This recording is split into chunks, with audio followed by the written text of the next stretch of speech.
Yeah, speaking as someone who has been through the process of sexual reassignment surgery in the state of Oregon as an adult, that doesn't happen.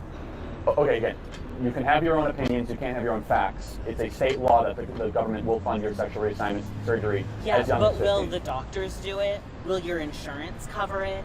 Okay, when the government covers it, they cover the cost of the procedure. Yes, I know. Mine was covered by taxpayer dollars. That's my whole point. You just agreed to it. You just agreed to my whole point. I don't think that's correct. So you think it's wrong that I should have been able to have a life-saving procedure when I don't have the money to pay for it myself? Don't make me pay for it. That's the whole point. So I should have gone on living in misery because I happen to not have as much money as you? That's a wide misrepresentation of what I'm saying. That's the policy implication of what you're saying. Yeah, that is exactly what would happen if you got your way. Okay, so life-saving is a quite subjective way to observe it. No, it's life-saving. It's life-saving. It is. Speaking as someone who has been through that process, it is life-saving. You don't have the life experience I have surrounding this. You don't get to say that it's not life-saving. Okay, would other procedures be life-saving, such as LASIK eye surgery? Should that be funded by taxpayers? If people need it to function in their... Should go to like the hundreds of kids you have? I'm sorry? You think we're government funded? No, I think that should my taxpayer dollars go to like having tons of children. No, we should totally reconstruct our welfare policies so that you're not incentivized to have more kids out of wedlock. So, I think we should have universal health care. I think everyone should be able to get the health care that they need. And I say need, because we do need health care. People die without health care. That is an objective how would you define abortion health care? Yes. Oh, okay. So that's exactly right. That's the problem. It's where do you start and stop defining healthcare? I don't consider gender reassignment surgery to be healthcare. So I really feel that Kirk made a good point in his conversation with this guy. You know, the gentleman asked him, as they're going back and forth, the gentleman asked him, so Kirk, you think that it's wrong for him to have a life-saving procedure, which is sexual reassignment surgery.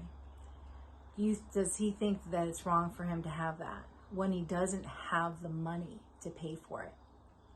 And then Kirk says, just don't make me pay for it. And that, you know, that really should have the conversation pause for a second, because Kirk is not saying he's against it. Kirk is not saying don't have it. The strong point that Kirk is trying to make is don't make taxpayers pay for that. And he goes to say, you know, where do you start and stop defining what healthcare is?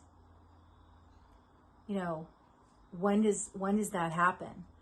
The first thing that came to my mind is, if you're going to have something be covered under healthcare, shouldn't you have a vote for the people who are paying the money for healthcare?